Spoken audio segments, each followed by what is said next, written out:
আল্লাহ রাব্বুল আলামিন এজন্য সতর্ক করে বলেছেন, সেই দিন এমন দিন হবে বাবা মা তার সন্তানকে দিয়ে বাঁচতে চাইবে, স্বামী তার স্ত্রীকে দিয়ে দেবে যে নিয়ে যাও, তবু আমাকে মুক্তি দাও। ও আখিহি, তার ভাইকে দিয়ে দেবে, আল্লাহ আমার ভাইরে নিয়ে যাও, তবু আমারে তুমি পরিত্রাণ দাও।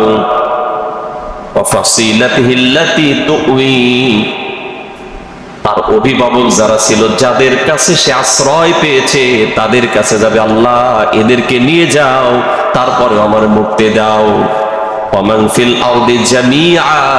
আল্লাহ দুনিয়ায় যা আছে সবগুলারে নিয়ে যাও, তারপরেও আমারে বাঁচাও, আমি বাঁচতে চাই, আমি পরিত্রাণ চাই এই ভয়াবহ অবস্থা থেকে। আল্লাহ বলবেন, না না, আজকে আর সেই সুযোগ নেই। অথচ বন্ধু, আজকে আমরা দিনের পথে চলছি না, আল্লাহর বিধান মানছি না, নামাজ পড়ছি না, রোজা রাখছি না, সত্য কথা বলছি না, হালাল পন্থায় ব্যবসা করছি না, কাজে ফাঁকি দিচ্ছি। এর পেছনে কারণ কি? সন্তানের জন্য, পরিবারের জন্য, বউয়ের জন্য, ভাইয়ের জন্য, আত্মীয় স্বজনের জন্য। কথাটা ঠিক না বেঠিক?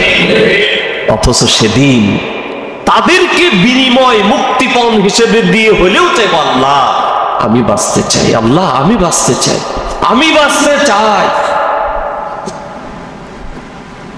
সেদিন আমরা সম্পূর্ণ উল্টা করি। আজকে যে ভাই ব্যবসা করছেন, দোকানদারি করছেন, মসজিদে আজান হয়, আপনার কোনো খেয়ালি নেই, কোনো গুরুত্ব নাই আপনার ভিতরে। কেন?